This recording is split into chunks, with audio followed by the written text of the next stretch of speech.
A tecnologia está em constante evolução, mas assim como as inovações melhoram a nossa interação e a maneira como trabalhamos, também ficamos cada vez mais expostos a riscos de criminosos com a quantidade de dados que disponibilizamos no mundo virtual. Além disso, os hackers se aproveitam com ataques cibernéticos mais ousados e imperceptíveis. Segundo o relatório da empresa especializada NetScout, o Brasil é o segundo país no mundo que mais sofre cyberataques, atrás somente dos Estados Unidos. E nessa época de fim de ano, é preciso ficar ainda mais atento para evitar ataques de hackers. As tentativas de invadir as contas aumentam. E os alvos são, principalmente agora, influenciadores que tenham muitos seguidores nas redes sociais. Mas os criminosos também procuram as pessoas que muitas vezes só não estão prestando atenção. A ofensiva no ambiente virtual pode ocorrer de várias formas, e os alvos podem ir desde empresas até o público em geral. Quando teve o celular furtado, a Fernanda entrou em desespero. Por e-mail, pensou ter recebido uma oportunidade de recuperar os dados armazenados na rede. Mas ao clicar no link que recebeu, abriu uma tela que autorizava a ação dos criminosos. Desta vez, o Direto ao Ponto terá uma conversa com 2 especialistas sobre o assunto. O podcast será dividido. Na primeira parte, em uma conversa com o executivo de contas da Sirion Technologies, Daniel Marques, você saberá melhor sobre os tipos de cyberataques mais comuns. E em seguida, o episódio foca em como se proteger no mundo online e entrevista com o também executivo de contas da Sirion, Thiago Sanches. Eu sou o Lucas Eliel e sejam bem-vindos.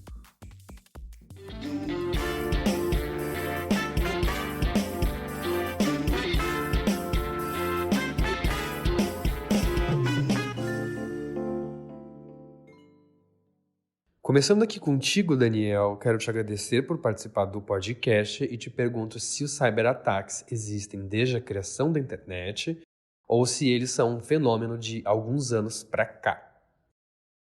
Obrigado, Lucas, aí pela oportunidade. Eu acho que desde que a internet foi instaurada, né, as redes, até antes de ser internet, eram redes standalone, né, redes de universidade, militares, e depois que elas se conectaram, sempre houve uma tentativa ali de alguém tentando descobrir alguma coisa, tentando entrar num servidor que não era permitido, uma rede que foi negada, e isso se caracteriza como podemos caracterizar como um ataque, né? Então você imagina que alguém entra num condomínio e vai para um lugar que eu quero ver, estou curioso. Isso também pode ser caracterizado como uma uma uma atividade anômala, né. Então nas redes sempre acontece isso, né, numa rede, você pegar numa rede LAN standalone, vamos dizer, num ataque interno, né, sempre vai ter aquele lá que: "Pô, por que que essa pasta eu não posso acessar?". Então vai tentar entrar para ver. Então os ataques sempre existiram, tá. Eh, Nessa pergunta que você fez aí. E hoje, quais são os tipos de cyberataques mais comuns feitos pelos hackers? Hoje a gente tem um fenômeno, né, eu acho que se agravou aí com a pandemia, que todo mundo teve que trabalhar em home office aí do dia para a noite, e aí toda aquela infraestrutura que você tinha nas empresas de firewall, redes protegidas, acabou perdendo um pouco sentido. Tem que ter, né, obviamente, mas, entrou-se uma outra camada. Como que eu vou proteger meu funcionário que está lá na casa dele, que o computador, o filho dele brinca também, às vezes ele lê uma notícia, clica num link, e tem uma coisa muito interessante nos ataques, que muitas vezes o hacker, o malware, né, você, por exemplo, recebeu um e-mail, clicou num link, ainda mais agora, o momento que a gente está vivendo no país, né, está tendo tanta informação desconectada, informação, e aí eu recebo uma notícia, clico aqui, clico ali, isso abre um campo para eu implantar um malware na minha máquina e não perceber. E isso é uma verdade. O hacker, antes de um ataque, coordenado a uma empresa, ele está ali há meses, né, implantou um malware e esse malware tá só ele não está fazendo nenhuma maldade, ele está coletando informações e mandando para que esse hacker crie uma estratégia. E eu posso estar contaminado, você pode estar contaminado e aí sem saber, né. Então, os tipos de ataques estão se aprimorando cada vez mais e o pessoal está botando uma inteligência em cima disso daí, inteligência de rede social, inteligência de varredura, é bem complicado. Sim, além desse ataque mais direcionado à população em geral, oriundo principalmente da pandemia, a gente tem alguma outra modalidade que tem começado a ser usado com mais frequência agora, que você gostaria de destacar? Os ataques, a gente tem algumas características de ataque, o ransomware, né, que é o pede o resgate pelo ataque, né, pelo sequestro dos dados, mas a gente tem visto um ataque agora que é como se fosse uma intimidação, né, eu ataco um determinado provedor de internet, causo um dano nele e não peço resgate nenhum. Só que nesse determinado momento que ele está sendo atacado e está perdendo o cliente, ele cai o valor de mercado dele. Aí vai alguém lá e compra esse provedor. Então você vê que a arquitetura do ataque ela é bem abrangente, né? E se a gente não ficar atento a tudo isso daí, né? O dono lá do provedor fala: Poxa, eu fui atacado, perdi, sei lá, 15, 20% dos meus clientes por conta desse ataque de força bruta, né? Que a gente chama de ataque de DDoS. E nesse exato momento que eu perdi esses clientes, meu concorrente que estava me fazendo uma oferta vem e me faz uma oferta mais barata. E aí eu estou num desespero. Então, olha o ponto que a gente chega, né? Então, a gente precisa ter uma visão muito ampla nesse negócio, que se tornou um negócio, né? Se tornou um negócio aí Sim, pois é, ia até te do comentar, virou realmente um é, negócio. o cybercriminoso ele virou ali um profissional, né? E agora falando sobre quais os danos que podem ser causados pelos cyberataques. E isso a gente menciona tanto para as pessoas, em geral, quanto para as empresas, além dessa questão econômica aí que você já mencionou.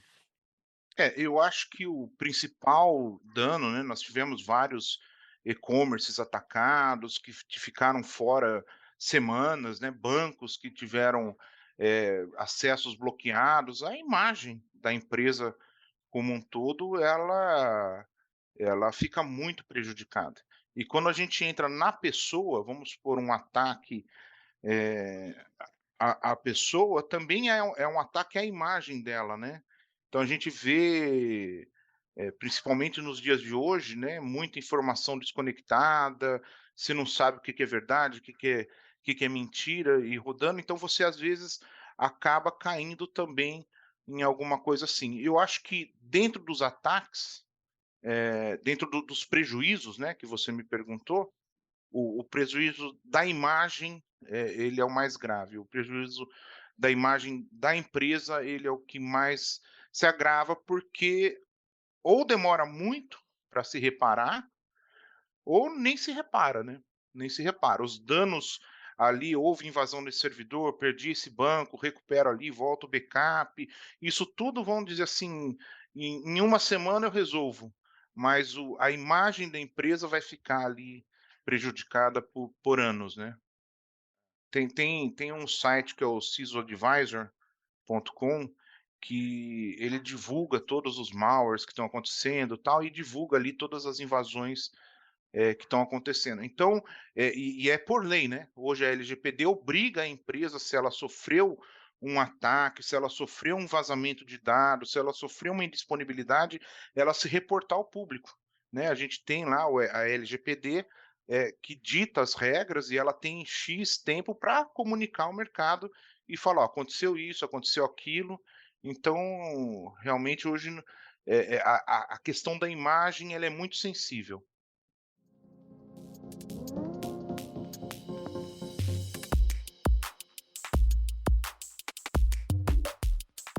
Um adendo importante é que, além das empresas e do público em geral, as instituições públicas também são constantemente alvo dos cyberataques. Um ataque cibernético paralisou todo o sistema informatizado do Tribunal de Justiça do Rio Grande do Sul. Os criminosos chegaram a pedir resgate em moedas virtuais para não vazar dados sigilosos. A Polícia Federal deflagrou hoje a Operação Dark Cloud, que investiga crimes de ataques cibernéticos contra diversos órgãos do governo federal. Entre eles, o Ministério da Saúde, que teve comprometimento na emissão do Certificado Nacional de Vacinação em 2021. Segundo a investigação, os ataques foram feitos por uma organização criminosa transnacional que visava entidades públicas e privadas no Brasil, Estados Unidos, Portugal e Colômbia.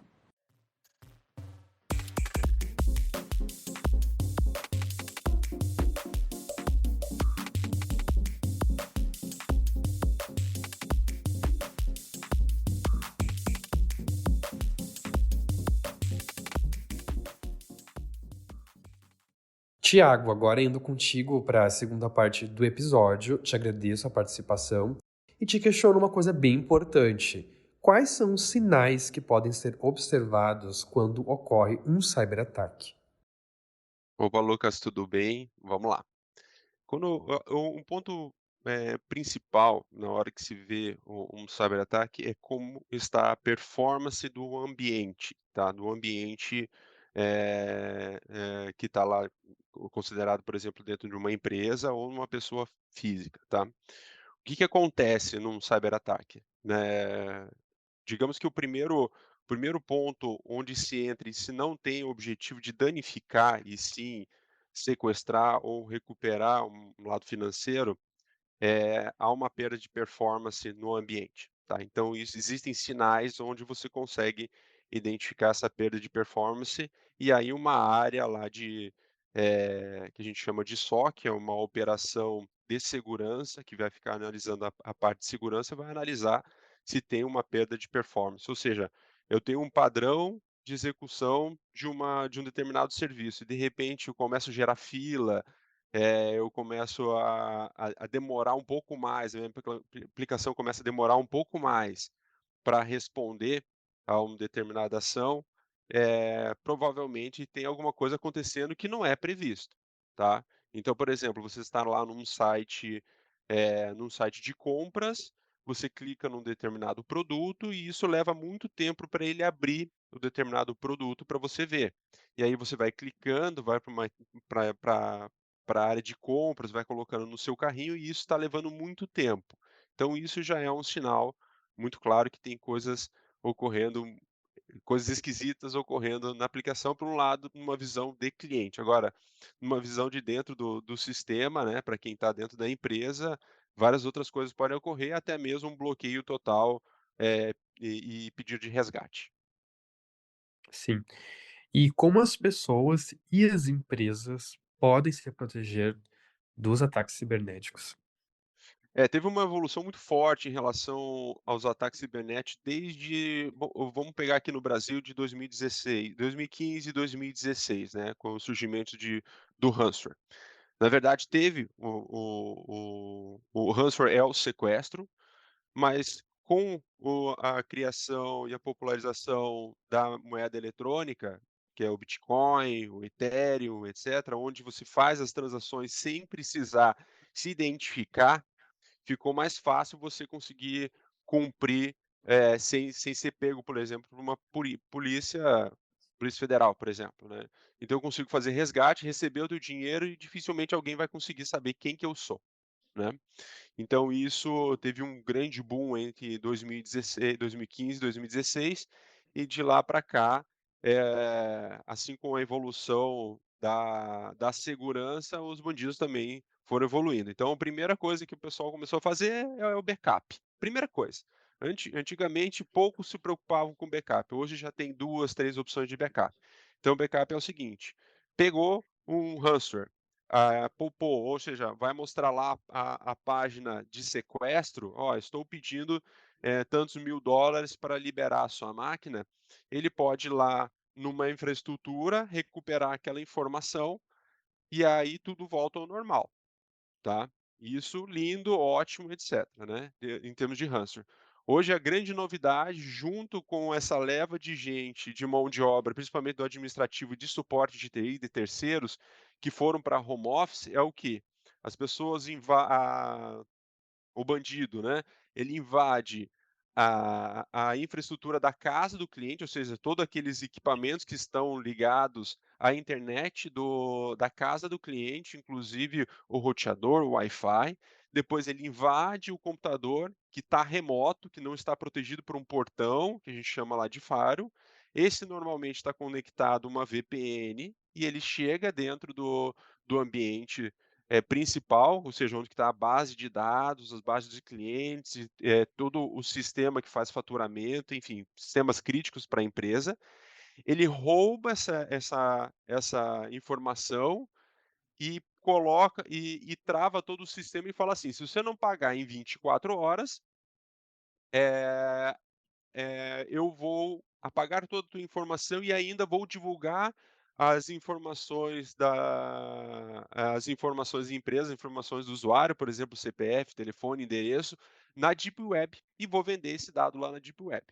Então a ameaça é muito mais forte. Então não é só simplesmente retornar a operação do sistema, mas também retornar as informações. Então, para proteger isso tudo, a gente está falando de camadas bem mais superiores que simplesmente um firewall, tá? É mais ou menos aquela história, né? Antigamente, digamos, vamos pegar aqui antes de 2015, as casas colocavam um portão lá, ou seja, quem não estava com portão estava mais vulnerável a ser assaltado, né. Muito bem, depois surgiu um monte de portão, bom, vamos pular o portão. Então surgiu aí colocaram lá um cachorro, colocaram, câmera de vídeo monitoramento, colocaram guarda 24 horas, cerca eletrônica. É assim exatamente como funciona na parte de cyberataque. E hoje eu já estou falando de tecnologia de cyberataque que eu consigo analisar o perfil um a um, customizado e consigo dizer o que cada pessoa dessa pode fazer dentro da empresa.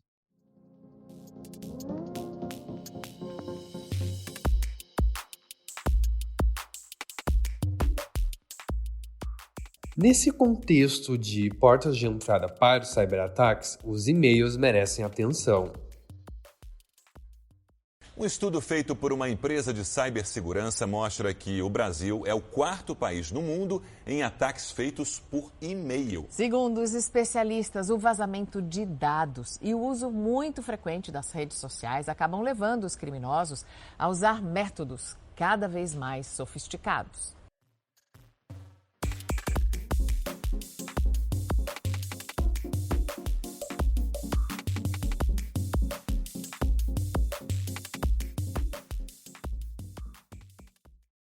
Tiago, uma dúvida que imagino que as pessoas têm é em relação aos antivírus.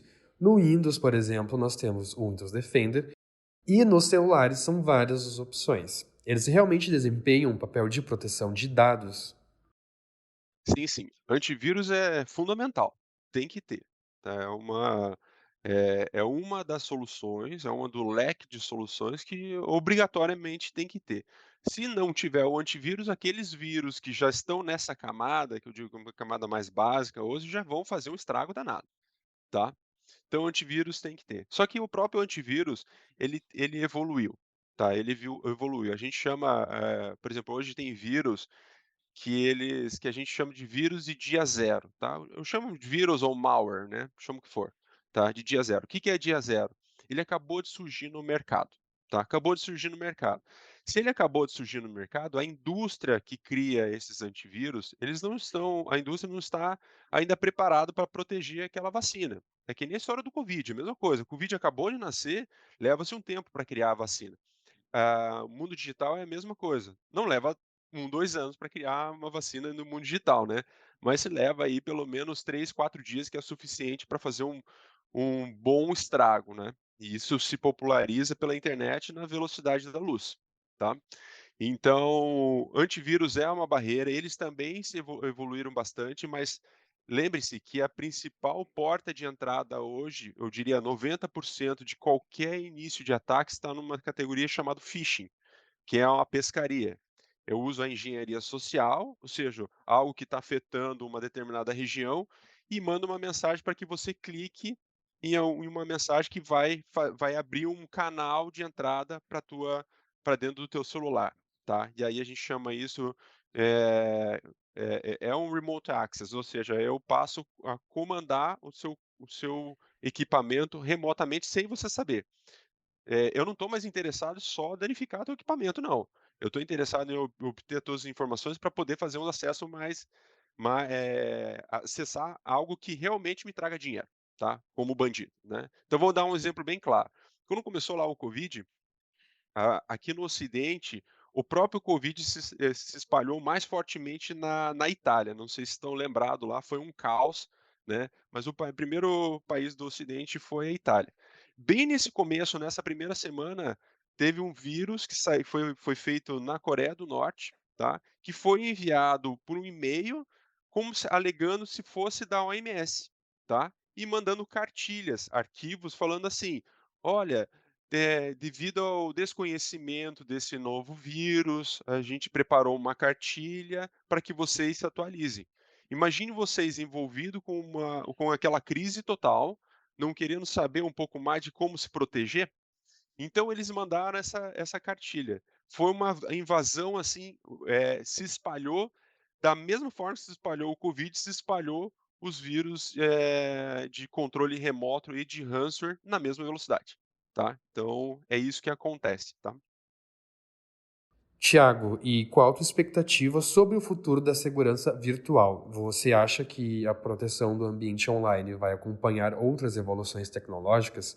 Só para citar, agora nós contamos com o 5G.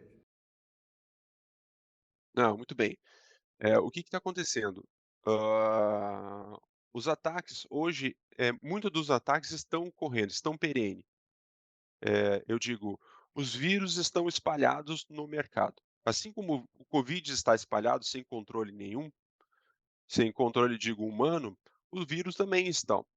Hoje, não necessariamente você precisa ter uma pessoa te atacando para você ser contaminado, tá? Tem máquinas que estão atacando e atacando de forma contínua. Basta você deixar a tua porta aberta e você vai ver uma enxurrada de vírus entrando. Então, a grande tendência hoje, principalmente com o aumento da velocidade da internet, né, o 5G, que ainda vai levar um tempo para amadurecer, mas que também vai trazer mais velocidade e novos serviços, é a proteção customizada e individualizada, tá? Quando digo customizada é o seguinte, vamos pegar o Lucas. O Lucas, ele precisa acessar uma aplicação e ele só precisa acessar essa aplicação em horário comercial. Ponto. Então, essa proteção é feita somente para o Lucas e somente em horário comercial para aquela aplicação e nada mais. Tem que ser assim, tem que ser o mais customizado possível, tá? Muitos terceiros hoje, a gente pega assim, você vê que esse boom digital fez com que muitos funcionários da área de TI, tá, de cidades até não tão e que estão em capital, tornassem funcionários agora de empresas não só dos grandes centros aqui do Brasil, mas também de fora, ganhando em dólar, tá? Isso fez com que as empresas precisassem contratar terceiros, ou seja, agora que eu não consigo mais manter esse profissional aqui dentro, eu vou contratar uma empresa de suporte, tá? Ou seja, o que eu estou dizendo para vocês? Que o terceiro passa a ter acesso completo à minha base de dados. Um terceiro que não está nem na minha área. Então, eu também tenho que ter tecnologia suficiente para controlar personalizado cada pessoa que vai acessar cada aplicação, tá? Já existe tecnologia para isso, tá? E isso é a grande tendência aí para ter uma proteção ideal aí dos sistemas. Com certeza, a gente vai ficar atento a essas mudanças. Muito obrigado, viu, Tiago? Obrigado, espero que tenham gostado e vamos lá. Com certeza.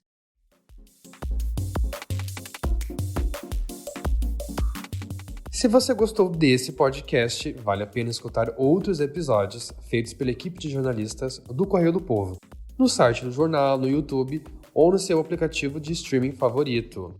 Em edições passadas, nós tocamos em diversos assuntos envolvendo tecnologia, Tem podcast sobre a crise das Big Techs, casa inteligente, 6G, internet das coisas, entre outros. Para quem nos acompanha, aviso que vou estar entrando de férias. E a voz de outros colegas aqui da redação vai estar ainda mais presente no podcast. Encontro vocês novamente em janeiro e desejo desde já ótimas comemorações de final de ano.